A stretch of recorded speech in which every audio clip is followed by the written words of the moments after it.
So after adding these details, we can now add hatches to our drawing. And for adding the hatches, I'll go to this layer and change it to hatch. And now let's click on save icon once again. And let's move to this hatch tool. Now in this hatch, I'll select the solid pattern. That's the one which we need, and select this area, the area within this wall.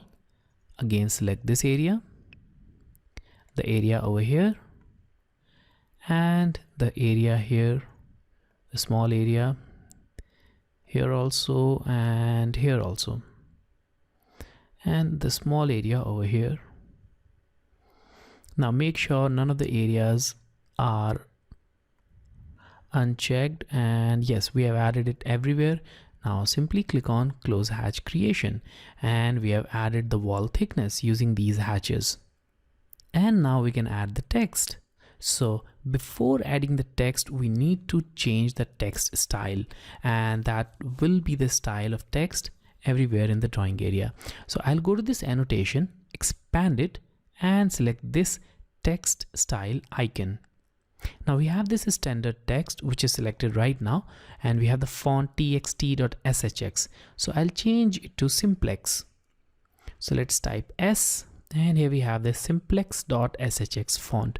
Also the height is not set, so that will take the default height. You can keep it that way if you want. Simply select apply and close. Now I'll change it to text, and let's add this multi-line text. So let's make this window, and let's type bedroom 1.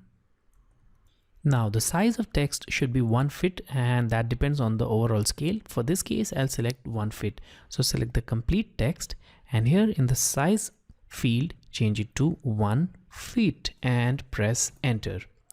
And now click outside, and the text is added. So you can now move it to place it properly. And now let's make multiple copies of this. So select copy tool, select the text, and make a copy of this one. I'll make it here. I'll make a copy here, here, and here. You can make another copy here also, and a copy over here.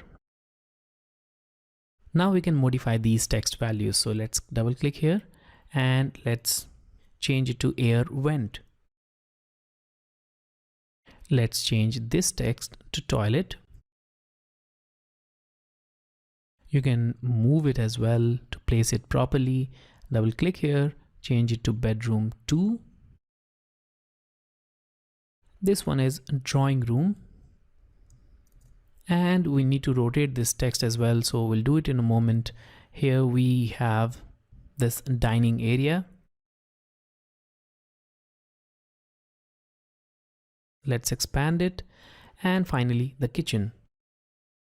All right, now let's move this a little bit, and we'll rotate this one.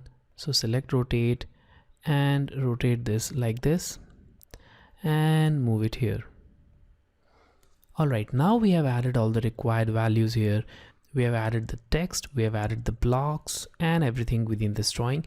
So we finally need to add dimensions in our drawing, and we need to print this floor plan using our physical or virtual plotters. And that we'll learn in the next and the final part of this series.